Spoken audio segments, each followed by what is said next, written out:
Welcome, everybody. This is the CyphaDen Chat. I'm your host, Taiyamo Denku. I got my homie Pestilence with me, chilling. And tonight we have special guest, the one, the only freestyle battle legend, makes super dope music on the side of that, got all these dope things going on. My homie, MC Juice in the building. What is going on, man? Hey, kisses to the heterosexual. How are you? I'm chilling, man. I was looking forward to this since we talked about it. And before we even talk about any historical anything, I think you're one of the only people I've seen personally do it. And I know it hurt a lot of people when he passed, but you did the Chino XL tribute joint. Yeah. Um, so I mean, talk about, can you talk about your relationship with Chino as to what made you make that tribute? I mean, it was dope, man. It was dope. It was a beautiful thing. It was something that definitely needed to happen. And I think you did it, and nobody else needs to do it now. Wow. Well, thank you. I saw your comment, and I be digitally illiterate, so I be like liking other shit, but I meant to tell you thank you. You said something dope or something about it.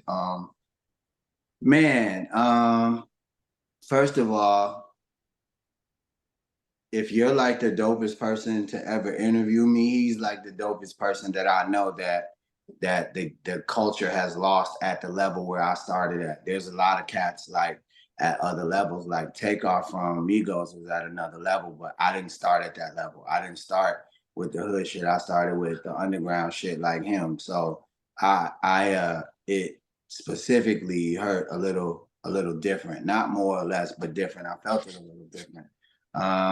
I met Chino through Sway and King Tech, and Sway and King Tech are like my mentors. They had the Wake Up Show. They made me who I am. They made 15 million people. I rap for them people no matter where. If you was Marlon Wayans or fucking Bing Rames, you knew my name because of them, because it's only one LA. It was on a big ass station in LA. So I met them during this tour called Back to Basics. And I believe it was like in 05, like it was almost a dub ago. And they was telling me about this lyricist named Chino XL. And I was like, man, I love to hear him. Cause I grow with the art. I got a rhyme where I say they will never get sick of me. This is hickory smoked. I rap just to be soaked in different histories. You feel me? Yeah. Like I snap just to hear quotes from different sick MCs. Doctors Needle, we poke so many different P's, right? So I'm like, I love to meet talent that is at the level or what I feel is even greater than mine. So when I met him, I was listening to him rhyme and I was seeing some of the ciphers and I thought, damn, this dude is crazy. Like he's really dope. And I thought one of the things that made him dope was he had the lyrics. I'm a precision guy, you know. So I mean, I'll make oxymoron rhyme with not to score on. Like that's my whole stick. And I'll do that like off the head. And he can do that too. But really what he was good at is making you feel the construct. Like I saw this like acapella thing. It was like a acoustic guitar thing. He was like sitting on stage and it was guitar playing. And his last line was like, I tried to kill time, but I got away with words. And I was like, ugh. And it wasn't like a big rhyme, but it was like the construct. So he was trying to make people feel those constructs. So that's why I rocked with him. And then when we went on tour, it was even crazier because like Swan Tech got us rooms in the same hotel. So he ended up knowing my boy Jada, my boy Immaculate. They ended up kicking it with us. He ended up kicking it with us. And like, he was just a fanatic. Like he was crazy. Like it would be like 1 a.m. and like we'd be going to get some food in San Francisco. And this motherfucker be dressed up like Rocky and shit. And I'm like, what the fuck? And he had like a hairband on, some wristbands and shit. I'm like, what you doing? He like, shit, I'm going to find a gym. I'm like, bro, it's 1 a.m. He's like, it's gotta be a gym. I'm like, all right, cool. So we'll go eat. And then it's like a movie and we'll up the hill and shit. And he'd just be coming back like, yeah, I told you I find somewhere to go. So he was just crazy like that. And we was real tight. When we went on tour, we was always kicking it. He was kind of cool with this kid named Dirty Birdie, who was from the Inland Empire in California. They was tight too, but we just had a bond. Like he respected me as a lyricist. Like, you know, a lot of people attach freestyle to my name, but they don't attach lyricist. So, you know, at the beginning, I was always getting doubted, like these freestyles weren't real. And if they're not real, then am I a lyricist? Like what? Where do I appear on the top 1,000? So he acted like I was on the top 1,000, and I thought he was in the top 5, 10 maybe. You know, it would fluctuate as cats came in the game a little. So that's pretty much what happened. And then I get this call from Tech, and it's like Friday night, and he like, bruh, can you do a song for Chino? And I'm like, Chino, a song? What do you mean? He like, yeah, I asked these other rappers to do it and they didn't have time. And the funeral is gonna be Sunday. And I'm like, bro, like I got this little group that I'm like one of the important members of.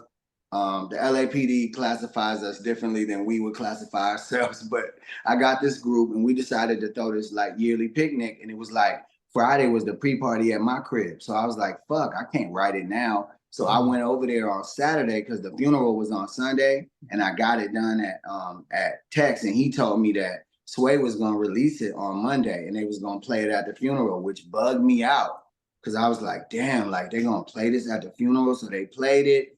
Sway dropped it Monday. RZA heard it. RZA reposted it. Like, who is this juice guy talking about my dude?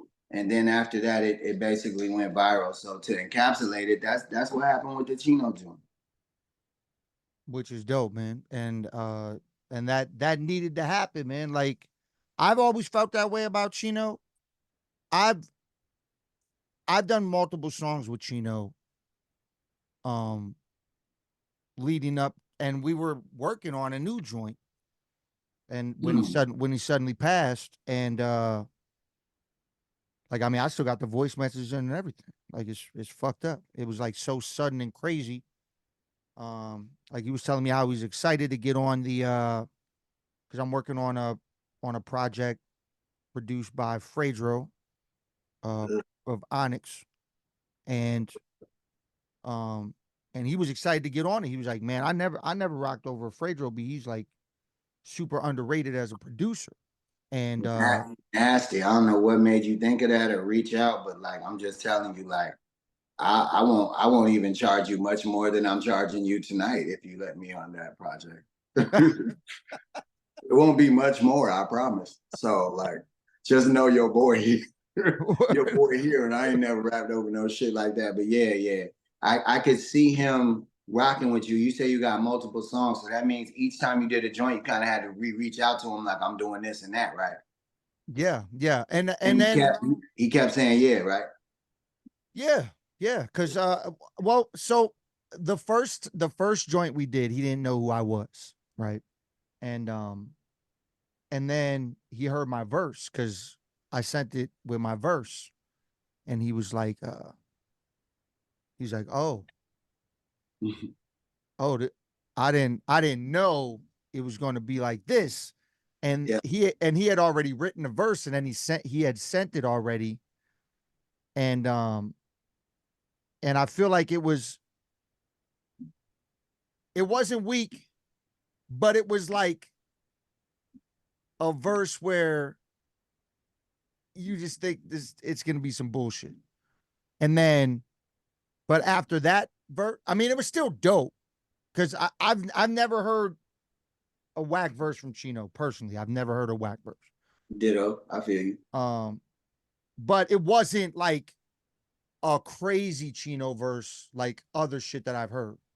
And then after that joint, everything else we've ever done was like top tier Chino shit because he knew what was like he always said always love like you're super dope. Like the lyrics, we would talk about bars and shit. Like we would have conversations on the phone every once in a while, and then um we really got to kick it when he toured and they played Milwaukee, him and Immortal and Poison Pen, and Yeah. we basically kicked it afterwards for like probably like 2 hours, and we were just chopping it up, talking about music, about life, about all this shit. So yeah, man, it was definitely a very big heartbreak to the community, but you definitely did the tribute a lot of justice, man, because I think it's best that, and yes, you are a lyricist. Like, I know your freestyle abilities, but you're definitely a lyricist, lyrical, and I don't think another person would need to do a tribute after what you did. Is all I'm saying. Like, I think it touched what needed to be touched on, the tribute for Chino. That's what I feel about it. Wow. I mean, so people who might watch this don't really know how we go back or like what the respect level is. But that means a lot. And if somebody does do a tribute, I'm listening no matter what. But I didn't have much time to do it, and in terms of like the bars, and I couldn't really say everything I wanted. But few people told me they felt like they kind of knew him through that. So I do feel somewhat refreshed by that. Like, wow, people really kind of felt it, and I thank you. And shit, I don't never want to do no shit like that again for nobody. Yeah. I mean, I know it's part of life, but I'm personally not interested. I couldn't even deal with it. I was gonna call Tech about some other business, and I meant to call him, but I didn't want to call him because I knew he'd want to talk about this Chino shit. And like, I mean, I get life and death. I'm not scared of any part of it. I know it's a part of, but I just wasn't really ready to unpack it yet. And then here he comes calling me out of the motherfucking fucking blue, talking about, hey, do this tomorrow. And I'm like, ain't this a motherfucking, I was about to hit your ass anyway. So it was a way to reconnect with him, and it was good. But and then they did the video with him talking about us. They re-released like a sort of mini movie where he was talking about me and everybody on this Back to Basics album, Cannabis and Dirty Birdie and Crooked Eye and Sly Boogie, who's one of my favorite rappers in the world, and just a bunch of people. And Royce, who's just can create his own pantheon. He's great. So I just I felt it even more seeing that come in, and then they made my first verse a cappella, and the last verse I got to bar out to the beat. I was just real appreciative to be a part of it. I didn't know if we should make the song and put it on Spotify so we could give it to him, but he had some estate issues, so we wasn't sure who to give nothing to, and we didn't want nobody to think we was trying to profit off it. So we just put it along. But definitely it's rest in peace, and to the family. Like, I heard y'all was feeling the record, so if y'all see this podcast, just know I did it from my heart, and I hope I can hug everybody soon one day. That's it. Yeah, man. But yeah, man. Like I said, beautiful thing. Not so beautiful that Chino's no longer with us. Amazing artist. But let's move forward past that. Let's talk. Yep. I want to talk about. I mean, you are one of the elite freestyle MCs, and freestyle is a lost art. To me, I always incorporate it in every show I do because I love to do it, and I feel like I'm pretty good at it. And you think? You're so stupid. but but but how does that start for you? Like, all the way back. How does that start from you? How do you know that you're nice off the top? My mom just, when my mom heard me one day rhyming about stuff that was in the room, and I didn't know, we had a 1-bedroom, but for some reason I didn't know she was home, and I was just going off about all kinds of stuff. And at the end of the verse, I said, damn, that shit made me tired. And I was like 12. And I cussed and shit. And she came out like, what'd you say? I'm like, oh, I was recording a tape, because I used to make my own like cassette tapes. of just myself freestyling to beats, and like I wouldn't give them to nobody because I ain't know nobody. But I was like, I'm gonna make a tape like everybody else make a tape, like So she was like, "What is that you were doing?" And I was like, "I was just rhyming." And she was like, "You be making stuff up?" And I'm like, "Mm-hmm." And I think I said, "Yes, ma'am. I'll be making stuff up." And she like, "Okay, well, you could develop that." So then when we would go out, she would just be pointing at shit, and I'd just be like going crazy like that. Like 12 and a half, 13 years, just going crazy. So then by the time I got like 14, I was like, man, people was rapping like in ciphers, and I was like, man, I'm gonna get in this cipher, but I didn't really have nothing prepared. But if it was something going on in the moment, I knew how to like incorporate it. And so I was incorporating all my stuff into the music, the freestyles, and people were like, whoa. And then I started figuring out like what I favored, and I favored patterns. I didn't really favor stream of consciousness as much. I have it, but I favored like patterns that rhymed with multisyllabic words and cohesive thought. That's my whole shit. Is like I favored that, and then it just kind of grew from there. But I don't know. I started winning.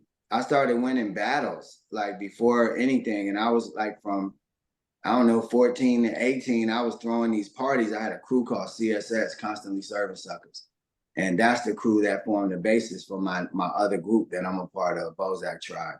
So I started just throwing parties with my boys, my boy Arash and my boy Mardi and my boy Trance and my boy Shane and Jay Coburn. And we started throwing these parties, and people was like coming. The girls was coming. We get an old mansion, parents out of town. Then the next thing you know it was time for the mic. And on the mic, I was just doing me. And people would always want to challenge. And it was like these parties became legendary in the Valley and then all through LA. And so then I just started getting known for just being nice with it. I used to like, but I had no style. So I looked real unassuming. Like I would dress like in a preacher coat, and I would have like penny loafers on, and I would bring a mic with me everywhere I go. So people thought I was a nerd, but I was almost friendly. I was so nice with it. And that's kind of how I knew it. I was like, okay. And then finally I started getting on these radio battles on Kiss FM in LA, the rhyme fighting competition. It was like $500 a day. I was like 16. And you had to win like 12 of them to get to the final. So I won 12. And then I had like a tie with this one dude. And then I had won so much as Juice, I had to change my name. So then I changed my name to J.U. Ice. And a lot of people thought like I bit that from other rappers whose name Ice, but I didn't. I was that in the 90s, early 90s. Everybody called me Ice. So if your name is Ice and you Iceberg or you whatever, if you wasn't that in 92, then you didn't invent it. So stop tripping. And it ain't like you gonna out rap me anyway. So what the fuck you gonna do about it? Anyways, so then after I won a second time as J.U. Ice, they start catching my voice. I started writing for my boy Jay Coburn, who was Fathom. So then he won the whole shit, and he battled this cat named Funk Dubious, and he almost got a record label, a record deal. So I knew I was decent with it, and then I just started growing it from there. That's dope, man. That's what's up. My first time, I don't even know you. I don't even know if you remember the first time I met you in person. It was actually at the '03 Scribble, which I didn't even know you were battling that year. Like you just randomly, like I just randomly saw you and was like, I was like, oh, I wonder if he's gonna get in a battle. And I said, what's up to you? And you're like, what's up, man? I was like, you gonna battle? And you're like, we'll see what happens. And that's all you said. I don't remember. Was I cool or was I being like? No, you were super cool. You were super I cool, was man. like, did I look like I had shit on my? I remember that time I was going through some crazy shit, and I went there to sell some CDs, and they were like, well, you can't have a merch table unless you battle, and I'm like, oh, okay, well, I need whatever money I can get. So I remember that. So I had a lot going on, and someone really close was. I just remember that whole time. So I'm glad you said I was cool and not a complete dickhead because I asked for it if I was. Yeah, no. You were super cool, man. And then after that, the next time I had seen you, I think you were playing a college show. I don't know if it was at the University of Chicago. It was one of them shows, and I remember seeing you do For My Writers for the first time live. And I was just like, that's my shit. Cause I had already had that on vinyl. I actually have that on vinyl. I have it somewhere. For real? Yeah, I have it on vinyl somewhere. Damn, that was a crazy song. It was crazy. I didn't expect it to ignite a bunch of people who wanted to tag after midnight. And I started getting people texting me and hitting me up on like the socials, like, bro, thank you. And I'm like, man, it's like the Chino record. You just do some shit because you love it. And then people be tripping and you like, what? Damn, I really meant this shit. And they like, we know, we heard what you meant and we meant what you heard. And I'm like, all right, cool. So yeah, that was a great record. I love that record. I had B Girl on that record, Belle. I had her on that record because I was like, you boring as hell talking about all this graffiti shit. You need a girl. And then made her go in the studio and she was like, I don't want it. I'm like, no, don't be black now. This is it. Gotta do it. That's how that is. You know, a black girl just give you reasons. They didn't treat me right. And they're like, what? So I'm not doing it. And you're like, girl. So it ended up being a real dope record. But so yeah. I don't remember where I performed. You saying the South Side, but was it like Loyola? Well, it might have been Loyola. It could have been. I don't remember the exact college. It was either Loyola or what else is there? Concord? Is I did Concordia? Northwestern. I mean Northeastern. I did. I'm trying to figure because I did do UFC, but I don't remember where I would. They had like I remember at one event they made it. It was a show with, you know who went on before you? It was Pugs went on before you. I remember that. I remember Pugs went on before you. Man, I kind of remember that show. I don't know where the hell that was at, but that's where you. So what did you think? Did was it all right? We just like, I was still in my group at that time. I was in a group called Wastelands back then. I didn't know that. And it was me and two other dudes. And it stood for Wisdom Articulates Serenity Throughout Entities Living Allah's Nurturing Divine Science. I didn't come up with that. They did. They came up with that shit. Wow. Yeah. But yeah, I was in a group back then, and we had all rolled out to that event. Because I think one of the dudes in the group, his name was Augury, and he had heard about the event going down. And I was like, shit, yeah, I'll go, man. I'll catch a juice show. That show will be dope. And we went and we saw the very end of Pug's set. He was freestyling or something. I don't know if he was rhyming with Prime or not, because I know him and Prime were cool. Yeah. They might have.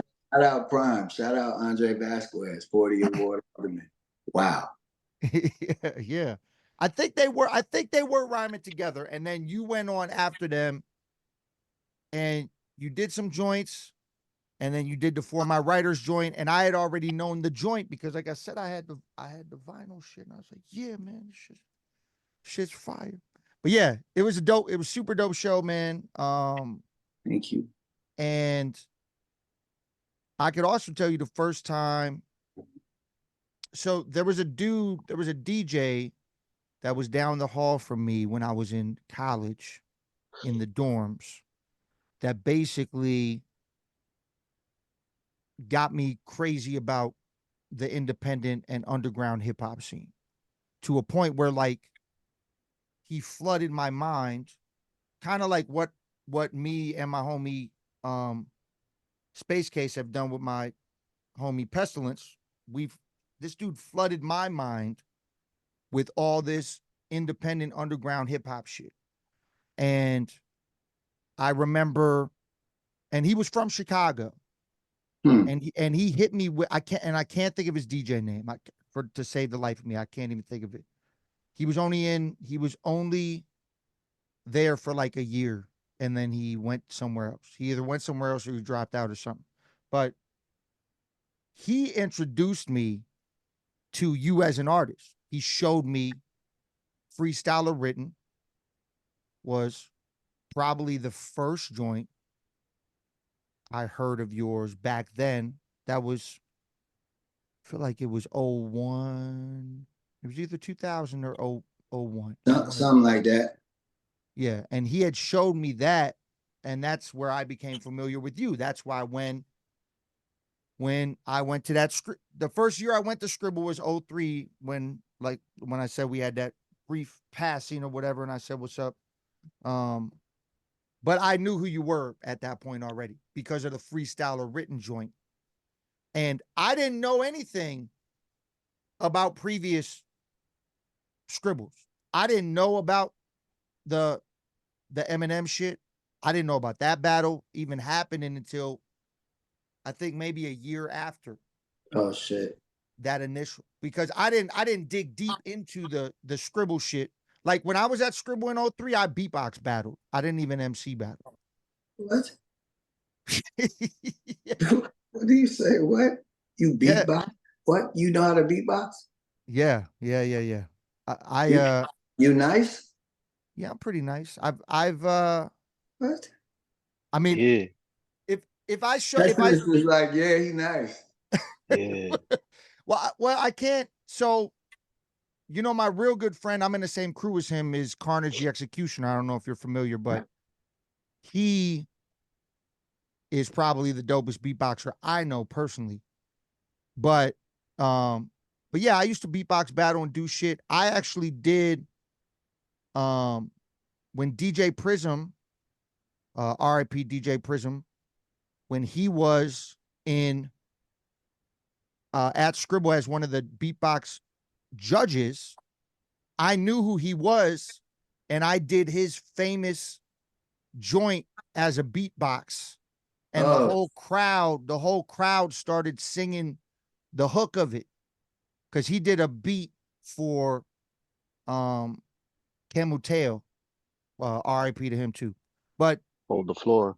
he did the Hold the Floor joint, and I knew that song, and I knew Prism produced it. So when I saw him as a judge, I was like, well, "Watch, I'm gonna fucking catch him off guard on this shit." And I did the Hold the Floor beat, and I didn't think the crowd was gonna react like that, but the whole crowd knew the joint, and they fucking sang the whole chorus, the whole shit. like you could just hold the mic out and they was handling it. Oh yeah, yeah. That's cool. I would love to see on the other side. I'd love to see some footage of that. That's cool. Yeah, man. But yeah, I didn't MC battle until I only did Scribble 2 years. I did the year that Reef was in it, and I made it all the way. I battled all the way through the prelims. I battled Mad Ills in the finals of the prelims, and then in the main battle, I beat the Colorado champ. I don't even remember what the fuck his name is, and I battled Cyanide, and then that's as far as I made it that year. And then I battled the last year of Scribble, and I ended up losing to Kid Twist in the prelims. Hmm. But then I found out later Kid Twist used pre-written shits against me. Man, Because I heard the same bars in his fucking battles like a year later. to me, that was a polarizing problem with Scribble because they made the rules. They made the rules a certain way. So if you make the rules a certain way, you got to adhere to them. Or if you don't adhere to them, you got to offer me the same opportunity. So I definitely got written. It ain't nothing. Yeah. We could sit here for months if it's really like that. But you got to say that it's like that. It can't be where everybody knows somebody's lyrics, and then if you do it, you get disqualified because you know what I mean. That's weird. I was telling somebody about the Supernatural battle, and in that battle, he picked his beats, and I was like, the Wake Up Show, and they my brothers. They know I love them, but the Wake Up Show had a rule where you couldn't pick your beat. You got disqualified immediately from rhyming at all if you chose a beat. Like that was one of the things that I think may have made that kind of battling sort of die out, is because the rules weren't really set in stone. Like in the other battles, you could write, you could freestyle, you could do whatever you want. There's no time limit. I mean, it's, whatever people say about them shits, there's a lot of freedom in that the MCs don't have. Like if you're gonna let people do whatever, then just call it like a, what do they call that? It's already a freestyle, but anything goes, like freestyle battle type shit. No holds barred. Yeah, something like, thank you. Jeez, them words be killing me. I ain't that dude like that with words. But yeah, no holds barred. You do whatever you want. Then it wouldn't have mattered. But yeah, if you rhyming against him and he does that, then what are we doing? Like, and then you didn't win. Like, you should win because somebody was so scared they went to the writtens.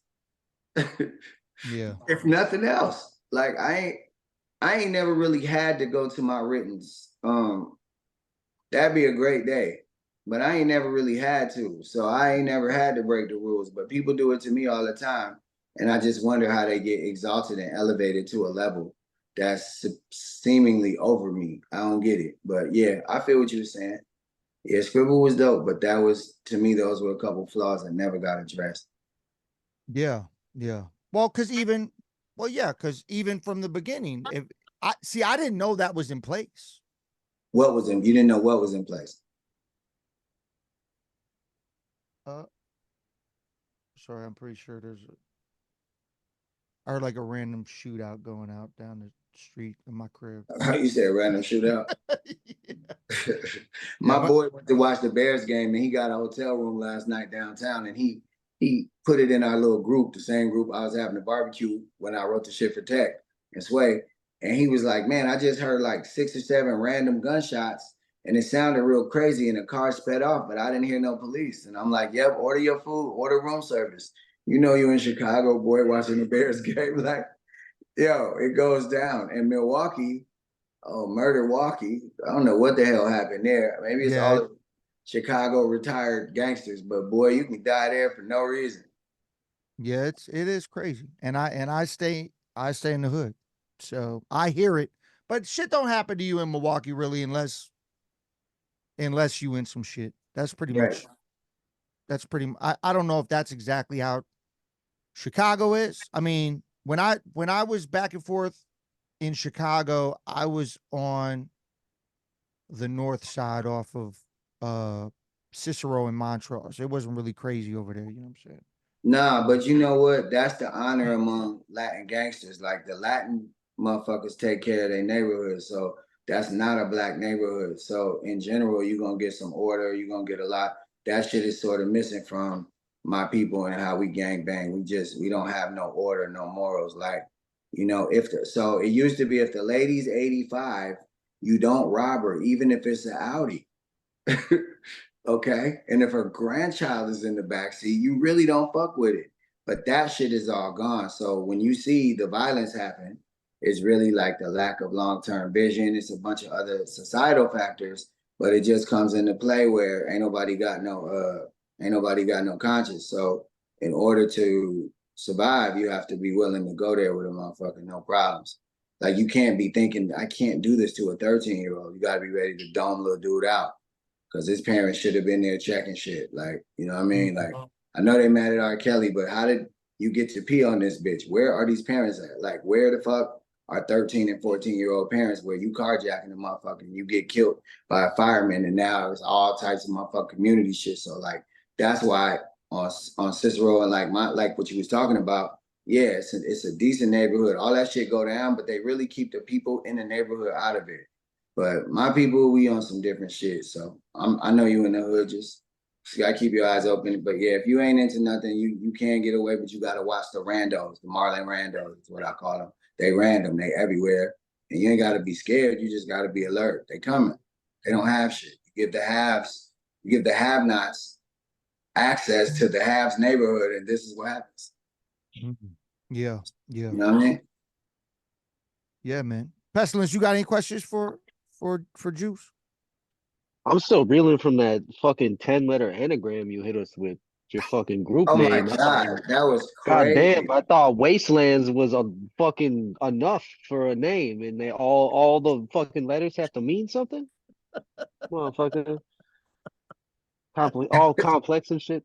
He's Um, like, it first stood for we're all starting to elevate. so you were talking about yeah, you were talking about the those radio battles. One thing I was gonna ask you when you were saying that, you said you had to like you changed your name and then you wrote for your dude. Was that because the radio wasn't letting you just keep going back, or is it because people didn't want to battle you because they knew you were gonna win?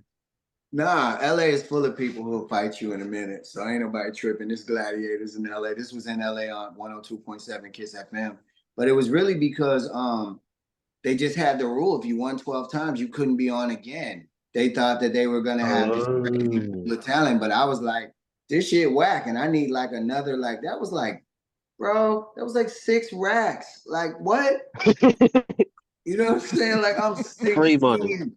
I'm 16 years old. Like you couldn't even, man. So I needed that shit again. So Juice became J.U. Ice. And then my boy Fathom, I was just writing his shit. So we split that shit down the middle. So I'm like, and that's basically when I started writing for people. That's what's up, man.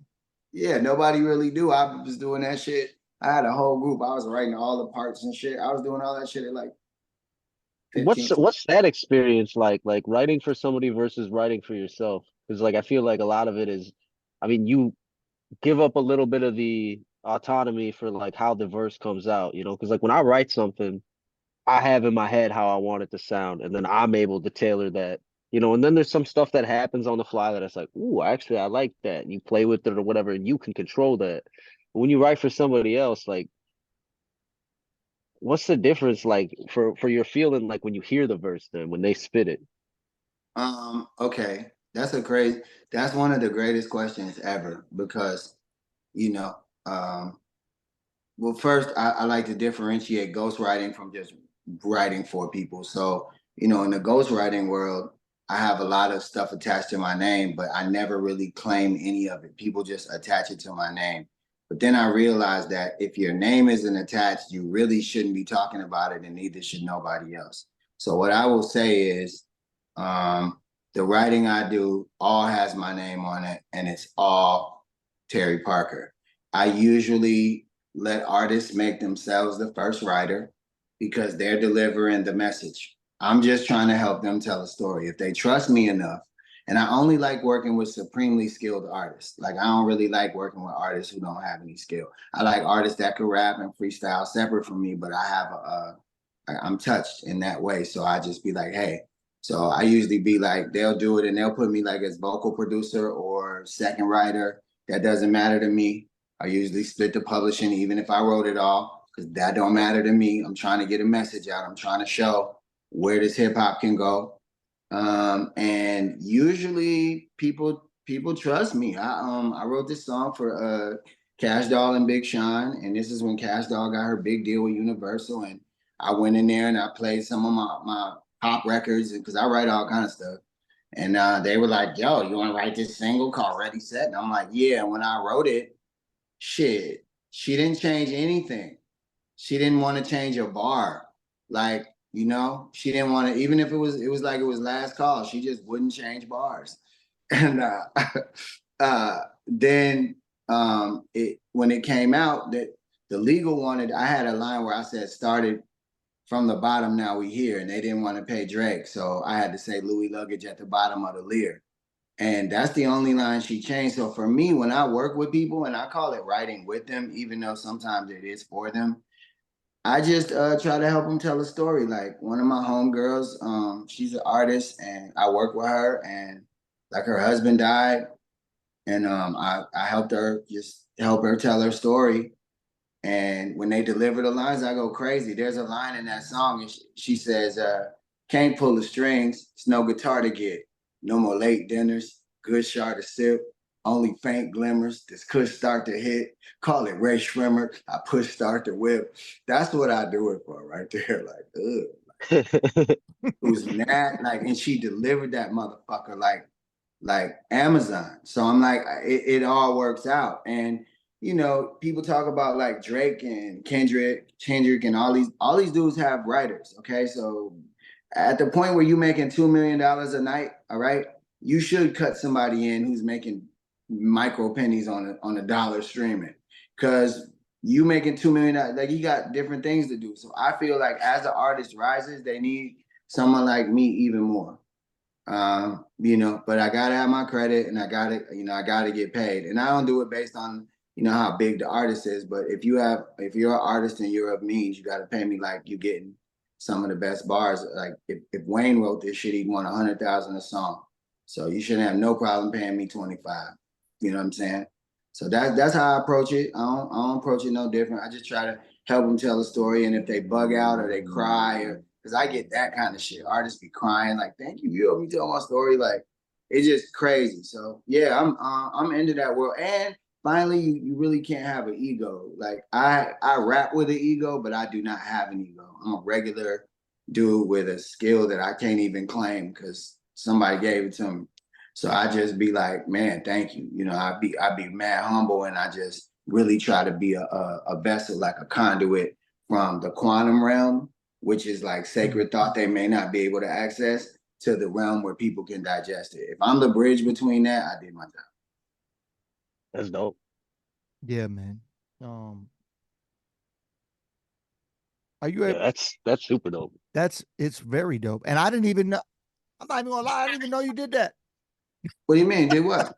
I didn't even know you. I didn't even know you did writing for other people. I didn't even know that. Oh yeah. I mean, well, my girl was like, without saying too much, like my money was coming from alternative methods, and I was really good at it, but it wasn't sustainable long term. Like, it was. She was like, "Yo, this shit in the shoebox ain't nothing. Like, you wasting your talent in Chicago." And I'm like, "You need to shut up, because you're not trapping, and you don't know how we gonna eat if we go somewhere else. So stop trying to push me to move to fucking California just because I grew up out there and I got friends and connections. I'm from Chicago. I moved back and I'm staying back." And she's like, "No." So she convinced me to come out here, and it was really slow. Like, nobody was trying to like take real bars and shit. Like, they wasn't really trying to do that. And then I started writing for singers, and then the singers were more willing to take the songs because there's no stigma attached. Nobody cares who wrote Mariah Carey's song. Nobody cares. So I started flipping it and writing more for singers. And then there was a girl from Chicago named Chella. She came out, and I wrote some records with her. And then she didn't take them. And then I played them same records for Cash Doll, and she wanted all of them. Like, she wanted all of them. And I'm like, but my man's was telling me she only got certain budgets. So she took 4 records, 5 actually. One had Rihanna on it, but she didn't have the budget to pay Rihanna. So I started off where Rihanna wanted to sing my shit, Mary J wanted to sing my shit. I didn't start off where I had a doubt, but that was my R&B shit. That wasn't really easy. So I knew a few people like Vic Mensa. He would call me like, "Bro, you in town, cuz?" And I'd be like, "Yeah, cuz, I'm in town. What's up?" He like, "Come to the studio. I need you." Because that's normal to have like super gifted writers like Malik Youssef, the poet. He's a gifted writer. He's got 7 Grammys now. He wrote All of the Lights with Rihanna. Like, it's normal. So I was trying to get one of them records. Like, let me get one of them. So then Ye was like, "Hey, I need you to write this record called Ecstasy." So I wrote that, me and Malik. And then the next thing you know, I just start just kind of building. Then we had a house with a studio in it. Sweetie came over, gorgeous. Oh, she was so pretty. And she came over and she was like, "Yo, I want to rap like you." And I'm like, "Shit." So I wrote some shit for her. And I may release like a album of all the stuff I wrote with people, because ultimately I end up owning the shit because I wrote it. Yeah. But yeah, I do a lot of that stuff, man. That's what I do. I'm more developed people now because I'm sick of waiting on labels, and I don't like one check taking 9 months and all that shit. I'm cool. I just try to develop talent now. But yeah, I got some cool cats I'm working with right now, and I'm helping develop, and it's working out real good. You only get a quarter of a penny per every million plays, so I end up owing them money, but at least people know. Yeah, man. Can you talk about? I know we're skipping places here, but that's how the CyphaDen Chat is. We're just kind of just free flowing different places. You know what I'm saying? Can you talk about the the meeting and how the relationship came about with Mole Man? Fuck. Rhymefest knew them, and Rhymefest was Mole Man. just like Ye was back in the day.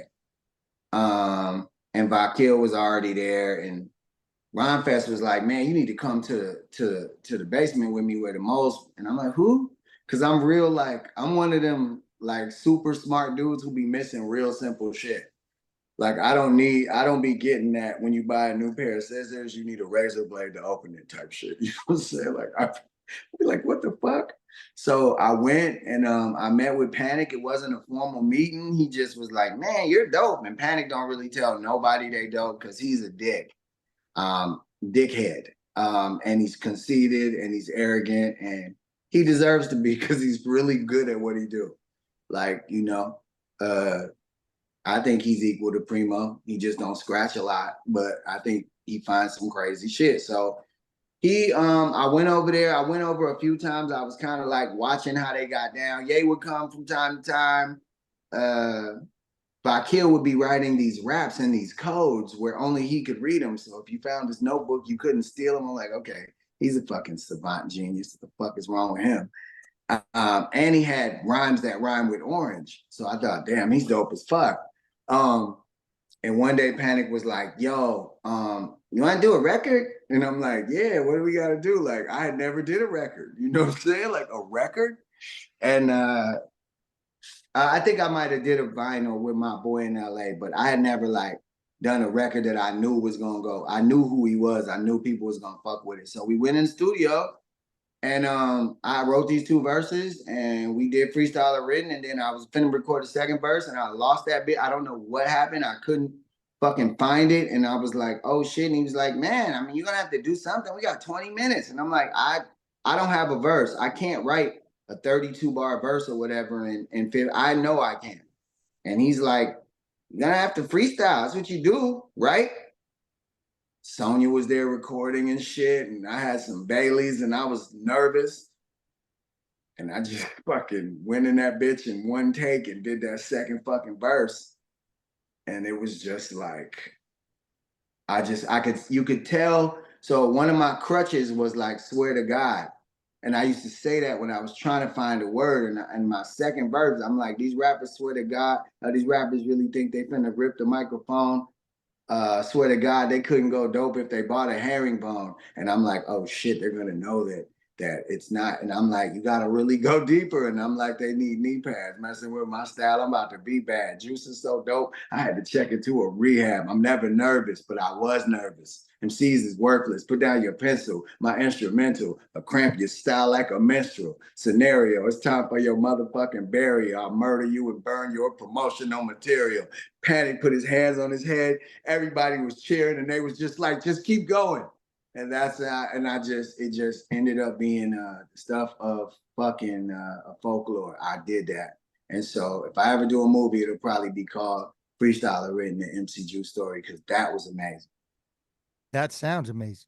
That sounds like like some shit that you wish you were there to witness the shit.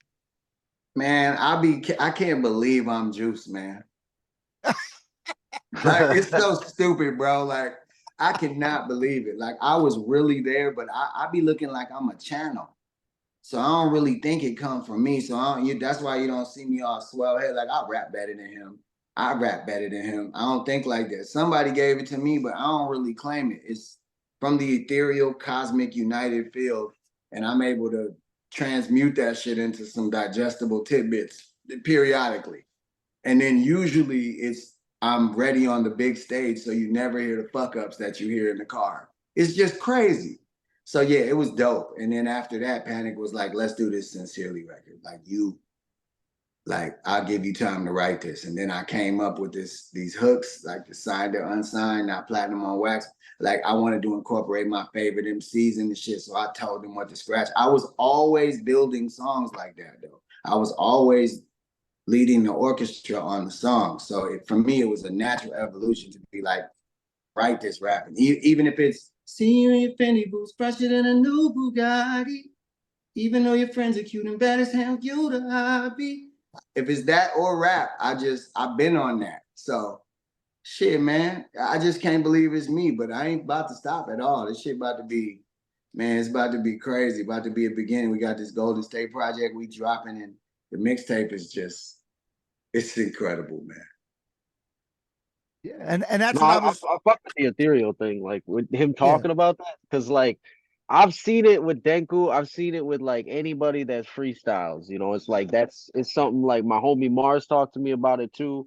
Like when you have a session where you just like it's like an out of body experience almost. It's like you're tripping on like a drug. You're like, where the fuck is this coming from? And I've seen it like Denku's always fucking nice with it. Like he does it a lot. He's very practiced. He knows what the fuck he's doing. But like I always say, it seems to happen more often when he's angry. But sometimes he taps into this like extra gear above the already dope, like with the freestyle, where he'll like really start digging in the bag. Where you're like, what the fuck? What's happening? You know, and like people are just like, this is crazy. You know, like we're seeing this shit. And it's like you get to see that, and it's like that. I don't know. It's something. It's one of those unmeasurables. It's something that people can't put a finger on. You can't say like, "Hey, this is how you get good at this." It's like learning how to communicate with a ghostly force that's not measured by anything that we can comprehend as human beings. Whoa. Did you just say that? Like, yeah. Yeah. Yeah, that- I did. yeah, you definitely just, yeah, that's what it do. That's why when people be like, man, what is your advice? Like, what would you do? And what would you say? And I'm like, look, I've been on a mission to disprove certain things that I was told. So Supernatural always used to say that all freestyles are in your head and you already kind of have it formulated. And I was like, I disagree. I was like, I say shit that I never said before all the fucking time, even when I'm not in the zone. yeah. You know what I mean? That's Um, that's that's that's entirely true because Yeah. like what so like I end pretty much every show I end with a acapella freestyle, which I started bringing a beat in, and what I do is get 10 to 15 words from the crowd, any words, whatever. 10 to 15. 10 to 15. I remember them all in the order they gave them to me, and our freestyle acapella in the order they gave them to me, and then I'll throw a beat on, and I'll do all the words in reverse order over the beat. I ain't doing all that, bro. I ain't doing all that, bro. I ain't doing all that shit. I mean, I know I was one of the first to do topics, and that's cool. 5, something like that. But yeah, it's another that's why you have that though. I don't have that pre-programmed into me. Fuck that. It's sort of like watching. You know what it's like? It's like watching 2 Mexicans fight and then watching that same Mexican fight a black dude. And the black dude don't want to get hit. He trying to get some pussy. Like he just trying to do just enough to win. You know what I'm saying? That's really what we do. And the Mexicans fight they heart out and their little boxing career be done in like 24. And then the brothers fight till 38 because we ain't never got hit with shit. Because we ain't finna do all that work, bruh. I ain't doing all that shit. You super gifted, but that's just too goddamn much. Now you stop that shit. And then the nerve of you to pass a field sobriety test and reverse the shit Yeah. on top of it. Right. That's why I don't do no shows with motherfuckers like you. You trying to clown. You don't love me, fool. You know what I'm saying? You're a fucking assassin. You're a fucking mercenary. Why would you do that to us? Really? Bro, it's always love for you. It's always Oh, love. I'm telling you, I don't love a motherfucker who can do 15 topics forwards and backwards. Is what I'm telling you. That is the most amazing shit. And now I need footage of that.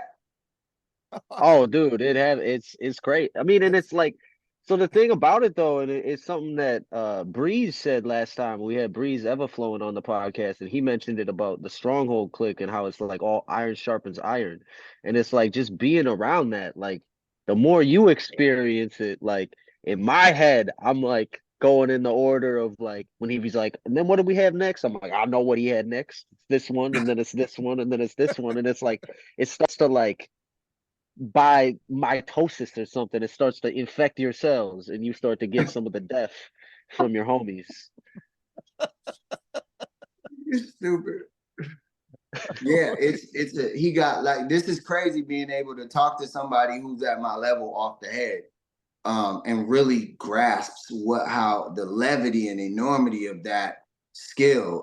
That skill can make or break, and sometimes both, because that skill, you said, Pest, you said you can't put your finger on it, so neither can the crowd. So they might think you're actually mild when they hear your written shit, even if it's the dopest shit ever, because you can't recapture those fucking moments.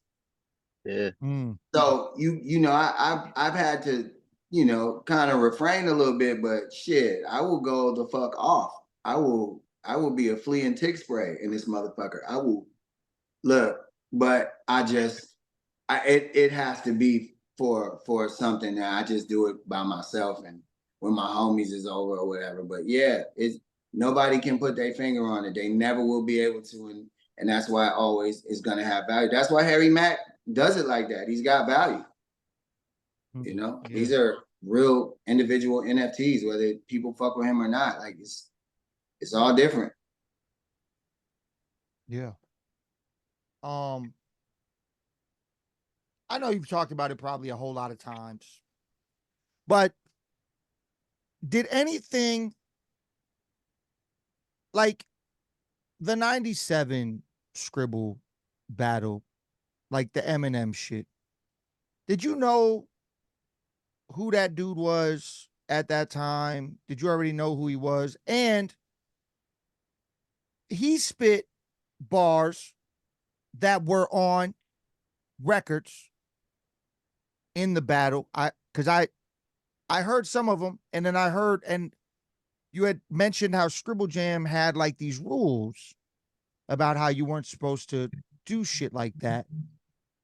But I feel like he did that. Like did they not recognize? Like, I don't know, man. There's like a lot of questions about that time, that battle, that the Scribble shit, just because I was fascinated with it at one point in time. Like I followed all the battles. I watched all the shit.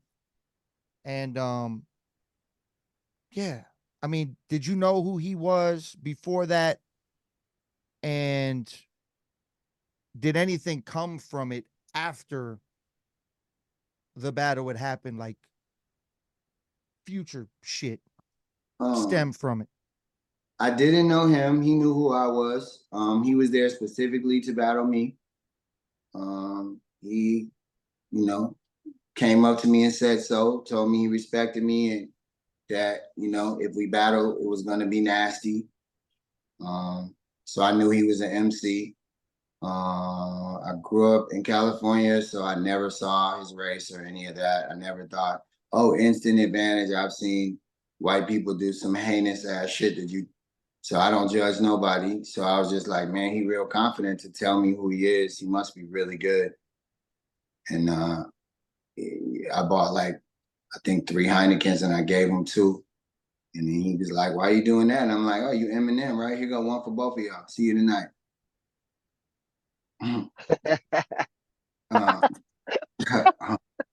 Because I'm like, if we gonna get it started, let's get it started. You're not just gonna out mental me. You got me fucked up. Nope. And you know, I felt 2 things. I felt it was a compliment that he went to his written rhymes. It was a compliment to me. And it made me feel smug as a bug in a rug that I never had to beat him.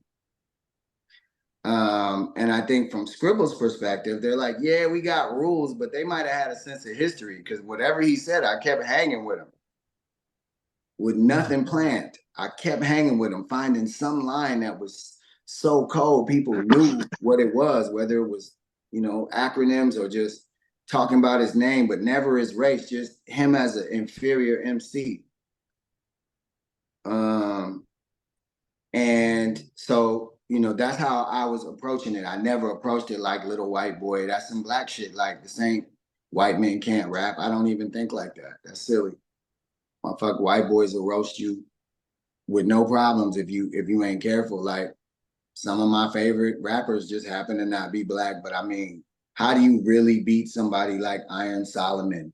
Or how do you really out freestyle like an Awkwards? Like I just see him as competitors and, you know, as friends. And if they become competitors, then so be it.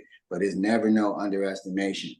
The weird thing that came from it was for Eminem. I immediately called my girl Wendy Day after I beat him. Told her about this dude from fucking Michigan. He was fucking cold. I don't think the first time I told her he was white. I don't think so. I don't think I told her that. I didn't think it was important. He was so cold. And I felt like Michael Jordan said yesterday, it's a crazy quote. He said, honestly, Clyde Drexler was just as good as me. He just didn't know how to play the game. And I was like, damn. I was like, he was on the Olympic team with you and you just shit on him. Like, damn, but not really. But it was a compliment. It was a compliment. He didn't have the right coaching. So for Eminem, I felt like if he had the right coaching, he would be cold. Because even though he was good, like I had that shit on lock. I knew what to do to win. I knew when to be good and when to be okay and when to slip by. And everybody loads their whole fucking machine gun up. And when it jam in round 2.5, they'd be like, oh shit. But so I called her. She's like, I want to do this rap Olympics thing. I'm like, well, if it's a team competition, I want Eminem, fucking Thurston Howe, Questa Mad Lad, and like Wordsworth. And she knew all of them. So basically, I brought him to the Rap Olympics, and then I brought him to Sway and Tech. And then I have a friend named Cassidy, aka Young Church, not to be confused with the Cassidy and the gifted genius from Philly. And Cassidy knew our boy named Evan, and Evan worked at Interscope. And we gave the tape to Evan. And then Jimmy Iovine got the tape, looked in his garage and saw he already had another tape of Eminem. And that's how he got signed. So, I ain't just do that in Scribble in Ohio. I brought that motherfucker to LA. We paid his motherfucking light bill, his gas bill, because he didn't have no gas and he was expecting a baby around then. I think this was 99. So yeah. So she was 2, because her and my daughter would talk every Christmas and on holidays, and it was all cute and shit. So like, I did that. I got him signed. Everybody else could say whatever they want, but me and Cassidy Hoban got the boy signed. Period. Wouldn't be no LA, wouldn't be no wake up show. I could have picked any 4 motherfuckers I wanted. So I was proud of doing that. Like I do shit. That was part of that same orchestration shit though that I was telling you, but I was always trying to like orchestrate deals and shit. So that's what came out of it. I didn't feel no way about it. I was just happy, hip hop, if somebody dope, you supposed to tell people. And if you don't, you're a piece of shit. And that's all I did. I feel that. That's crazy. I didn't know the full breakdown story. That's crazy. So speaking of King of Tech real quick, since you were down and on the Wake Up show and down with them, did you originally get asked to be on the motherfucking the song with all the motherfuckers on it?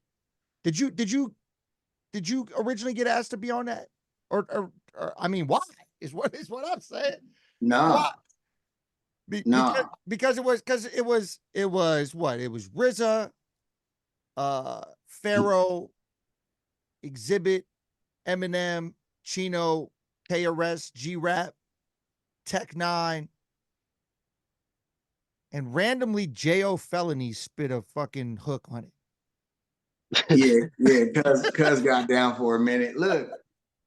So at that time, Sway and Tech didn't respect me as a writer yet. They felt I had a certain position, and the position was he'd come on stage and blow this motherfucker up and get the best ratings and whatever, and he could freestyle his ass off. They didn't really know the depths of it. That's why this Chino thing was so amazing, because it was like Tech saying, "Okay, I know you can write. I got you, bro. I know you got this shit. I ain't even gonna ask you what you wrote. Just go in there." So at the time, nobody really respected me. That was the issue with being a freestyle artist, and one of the reasons I stopped it, because I had so much more to offer, but they just kept looking at that one side of the Rubik's Cube, They just, in their minds, they couldn't believe, like, what if he could write for Eminem? Wow. Like, what if he could write a movie? Like, what if he could write songs for big artists? Like, wow, they never thought of me that way. So I never got those nods, but I ain't got no regrets. You know what I mean? I ain't tripping on that. I don't care about no. I don't have no regrets, none in hip hop. I don't have none. Yeah. But I think in the future, people will probably be like, man, I want Juice to rhyme on this. He's certified as a writer now. Like RZA says so. Well, I mean, you mentioned you might not have a problem maybe getting on this Fredro album I got going on. So might have to reach out, man. That's cool. That'd be anytime. But I'd be honored. See, I'm more honored with that than accolades, you know, rhyming in front of a fucking hot dog cart. And they fucking ran out of the bacon to wrap the shit in, and I'm right on Hollywood Boulevard. Like I'm more geeked on shit like the project with you than that shit. You know what I'm saying? Like, you know what Word I up, mean? man. I get geeked about that, and I feel like I gotta adhere to a high standard. And I feel that with my name, it doesn't mean anything if I have a verse that is subpar. And I think it can wipe out all of the accomplishment if I just get found in the hallway smoking crack, scratching myself, partially clothed, because I'll never be naked out here. You feel me? Um, so yeah, I know it be sounding crazy, but yeah, I'd love to do that. That's what I live for. I live for moments where people I respect be like, "Yo, can you do this?" And we don't give a fuck what happened. We just want to make it dope. I'm geeked about that. Yeah, that's what's up, man. Well, I appreciate that. I'm definitely gonna holler at you about that. Pest, you got any more questions for Juice before we do the outro joints? No questions, but I would be remiss if I didn't mention this the whole episode because it's such important element of both of our lives recently. And as somebody that's been in the battle scene, I think he could appreciate this. But our boy Denku here actually just skewered somebody last week on a diss track that was because one of the things that's got to be weird, you know, growing up like or being from the era that you're from, you know, and rising up through hip hop and like particularly like doing the battle scenes and stuff back then, and now the internet exists. So like beyond just like you could be in front of a motherfucker saying like, you know, ill rhymes to rip them apart. Now there's people that are just like spending weeks going back and forth, or sometimes months and years going back and forth, or even not even going back and forth, but just saying shit in an echo chamber online to like, I don't know, try to start stuff. So like, what do you think of that? Like now the change from like back then, like I would imagine like if you wanted to fucking battle with somebody, or if you wanted like outside of just a scribble jam or something like that, if you wanted to find somebody to battle, you know, you gotta work for it more. Now you could just kind of say something somebody doesn't like, and they're gonna come up on your status and say something, and then you say one more foul thing, and now you guys are at war. Wow. Yeah, you be on some deep shit. We gonna have a mocha one day, me and you, cause you crazy. Yeah, your mind is interwoven. It's like fucking laces on a fucking Adidas shoe or some shit. Your shit, the way you be thinking. So like when I battled Supernatural, Swan Tech told me who my competitor was going to be. That was the first time I knew who my competitor was going to be. But I adhered to the rules and didn't write anything or have anything pre-planned because that was one of the rules. I think you got your more dramatic outcomes when it was random because it was really just two people seeing what they got. It's like Kimbo Slice in the backyard fights. You just see if somebody can fade, bro. I'm with the new shit. Whatever it is, whatever it evolved to. Some people say it devolved, DE. We bring good things to light. All right, whatever. Whatever that shit evolved to, I'm with it. But I don't think the results are as dramatic, and I don't think they're as impactful. And I've said I'm a big opponent of not having judges and everybody gets to walk off like they won. Like that shit doesn't advance their culture at all to me. I think it's reprehensible and it's disgusting that both sides of some shit can go tell their respective cities they won. And then they think it, I think they think that people won't get in the comments and in the chat forums and talk about it. They will. they'll be like, that wasn't a good verse, or just like boxing. People still do that shit. But to me, the reason I never did it is because there needs to be a winner. When I know what the prize is, I go for it. So I don't want to be in no battle where they're like, oh, you lost, he lost. I'm like, no, what? So that's why I don't really fuck with it all the way. And they be having the nerve to say motherfuckers like me can't compete with them. Like, do you know what would happen if I got 93 days to prepare for a motherfucker? Like, we really have to really think about this. Like me, with what I be saying, with no time to prepare, what the fuck you think gonna happen to some motherfucker? He gonna get that same skewer treatment. I might add the peppers and shit and Whole Foods his ass too, Dinku. But it just depends. But he definitely gonna get that if I get a chance. And I don't give a fuck how good you are, because if this is what you're used to, you're not used to me being used to it. You have motherfuckers have no idea what my mind be thinking about. Half that shit is just I need a sedative. So it's like that's the only thing I don't respect about it. But I love the battle circuit and I love them kids trying to get money and go for theirs and all that. But let's have judges, let's have real leagues, let's have rankings, let's see who's really the best in the world. Because once there's the best in the world, then I want to do it. I really like that feedback, because that's actually like, you know, we've had our random spats with people back and forth about various topics, and I've been involved with a couple different people going, and it's just there was never a catharsis from that engagement, because there is no winner. You know, it's like you could be like, I know I crushed this dude, and he came back with something that sounded like shit, but he knows he crushed me, and everybody that fucks with him knows he crushed me. You know, like that's what people know in their hearts, and it's like, nah, fuck that, man. I want to see a scorecard. I want to see, um, you know, who won, and have this be over, and not have it be dragged on forever and brought up every single time that, you know, the names are mentioned, which I think is what ends up happening. And yeah, but what about the categories like, you know, best performance, bars, alliteration, all that shit that they do? You don't really know. And so for me, it's like I'm only interested in knowing if I'm the best, and I can only be the best if there was a trophy. Like if Scribble Jam was for nothing, I wouldn't have went. I wouldn't even went. You wouldn't even know who I was. Eminem would be the sole champion of that bitch because I wasn't going. It had to be for like a trophy and a Rolex or something. It had to be for some tangible shit. So for me, it's got to be that. Like I look forward to like the days where that happens. But even their pay-per-views, like bro, like the UFC still has an after show. There's always a winner. You can't tie. It's impossible. But that don't stop motherfucking Frankie Edgar and Jose Aldo from having an after show. They still do it. So it's like it helps the art if you do that, but they can't seem to come together. You know what I mean? They can't seem to come together on that. Everybody's with the shits not being like organized. So like after 3 rounds, what do? We do it again and again and again. Like there needs to be a limit. Like no more than 3 times. If one won and the other one, like that's it. Like move on and find some shit. And I feel like a lot of the greatest lyricists are missing opportunities because they're not declared the winner. Maybe somebody from FIFA would want the fucking record from the winner. Maybe they would want to know instead of just some random guy. Now you got 10,000 dudes with the same rank trying to do a soccer record and get $1 million placement. Like I look at the game a little different. I think you need those accolades to really differentiate the levels of talent and give people props for writing better shit. That's just my opinion.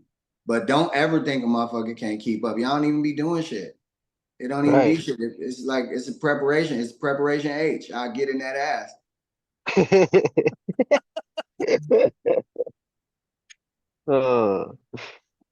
That's what's up, man. That rules. All right. So tell us what's coming up for JU going forward, and tell the people the socials where they can actually the most popular social where they can get in contact with you if they want to. I be on the gram. I take all messages. Like some of this shit y'all be saying about my mom is foul. You haven't even met her. I'll still take the message. Okay.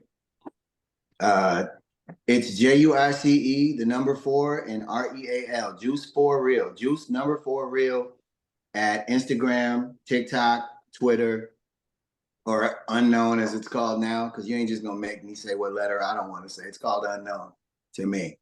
And you know, hit me up if you need I don't know, help, advice, mentoring, you need music, you need anything, you can hit me up on Juice Number 4 Real on any of the socials pretty much. And yeah, I'm out here. What's coming up? We doing this mixtape with Golden State. We did a record deal situation with Golden State, me and my boy Capital D from the rap group All Natural. He's the head of legal, the senior VP of legal over there. And we did a record deal. It was like a music and a video deal with them. And we put out a teaser project, but the actual mixtape is coming, and then the album's coming after that. And man, I'm rhyming, man. All I can say is I'm rhyming, man. Man, I got this line. I say some shit like, I got 8 or 9 different hoes when I want to play. They come from all different directions like Iverson's braids. This shit is sick.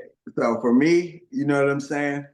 You know what I mean? I got this other joint on there. I'll be like, in my hood, it'd be wavy as surfboards. I heard they got that raw bass on the first floor. They say it takes 2, and then you could work more. I guess that's how that easy rock is selling a turf war. It's nasty.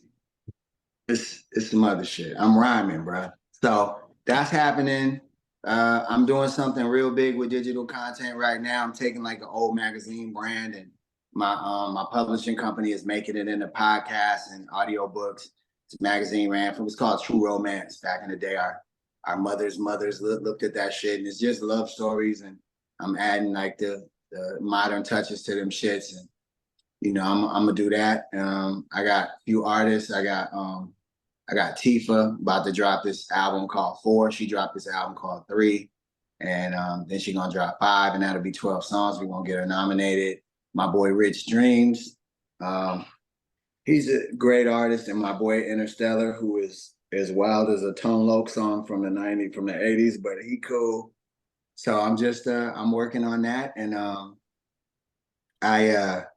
I'm doing some stuff in the cannabis realm too. I have a beverage company called High Five, and we be moving these beverages, and it started to take off. So now I'm looking for like a bottler, and I may or may not. It just depends on what the offer is. End up opening 606 Cannabis in Chicago. If I do that, everybody will know, and if I don't, it's because the High Five shit ended up being more lucrative. So we'll see. That's what's up, man. That's dope. Well, Ew. this has been super dope, man. Having you on here, man, with us talking history, talking things. It's been real dope to chop it up with you, man. Man, can I, Jay, I've never asked anybody on the whole podcast I've ever had on, ever, Okay. to rhyme on the podcast. Can you just spit me something, man? I just want to hear something. All right. This is just all right. And I never thought you would or wouldn't, but I just wanted to be ready. Hey. Okay. All right. Let me see. I'm so blessed that I'm rhyming on the podcast. You zirconia, you diamond on some frog glass. I'm flyer than a firefly. You should see me a lion eye. That's what I'm inspired by. The eye on my hat, mean I'm fly with the rap. If y'all dudes want to die, you can die and lay flat. Real quick, fast. My flow will give you whiplash. I'm Johnny with the big cash. I don't really know how long this shit lasts. I don't really care about your whereabouts and where you at. I'm just freestyling. I don't think they can compare to that. I go into a motherfucking zone, smoking a bone to a place where the art of freestyle ain't even known. I'm Unite, too tight. Yep, that's my new light. My new light's a blue light. Cause fuck with you, like, I had to do it while I'm rocking back and forth, never slacking off. I annoy you like a hacking cough. NASA on the sweatshirt, freestyle, I'm expert. Your girl flex flirt and do that shit until her wet hurt. So that's how it is. You need them quad flash, J.U. Denku Pestilence. That's the podcast. Hey. Oh, crazy. Come on, man. That's the shit I'm talking about. What they talking about, though, y'all, for real? Yeah. What they talking about? Not a Yeah. I ain't talking about nothing. My speech thrill. I'll arrest you like Tariq Hill. I feel guilty for what I did, like Meek Mill. I'm just tripping. That is half a bar. I'm so blue, you could probably see my avatar. I don't want to scream at you, so don't you try to laugh at yours. Milwaukee still heart me, boy. That's just half a jar. Every time I go there to the 414, I'm just trying to do a show and then I'll blow one more. I can't wait till I see you because I'm calmer. I put that on my mama. You from the same town as Jeffrey Dahmer. I know you be frying and fricasseeing these MCs, especially when they try to get sick and seeing it simply you. Tonight, I salute you. I do what the roots do when it's time to rap. I'm like the Juice Crew, but that's okay. My brain is going at a faster pace. Big Daddy with the cane. That's how I mastered Ace. Hey, hey, Whoa. hey. Anyway, I appreciate y'all. Feel me? Yeah. Appreciate you to the fullest. What an man. honor. Yeah. It's an honor for me. Well, like I And said, you man. cerebral, boy. You Don as could be. You should be a fucking judge because it's an honor for me. No, I'm fucking. All right. We know what it is, though. We know what it really is. For real. Dynamite Yeah. if they give me time to write. Thank y'all so much. Yeah, man. Thank you, bro. Yeah, we definitely appreciate you for being on, man. Like I said, I'm definitely gonna hit you. Maybe we could chop it up about for real having you on this Fredro record because I would like love. I said, I don't want to put our business in the street, but just like $5-10 more than what I charged you tonight, we could really do this shit. It might be you sending a bottle to my house. I don't know. You know, like I've elevated. So if you want the specialty services, it probably involves a bottle or something. We'll see. Word up. You know what I'm saying? I don't play that shit, is what I'm saying. Yeah. We got magic beans over here. Oh yeah, we need to talk. We need to talk because I'll come back home if y'all talking some money. But we're gonna do that. We're gonna do that again somewhere else. For real.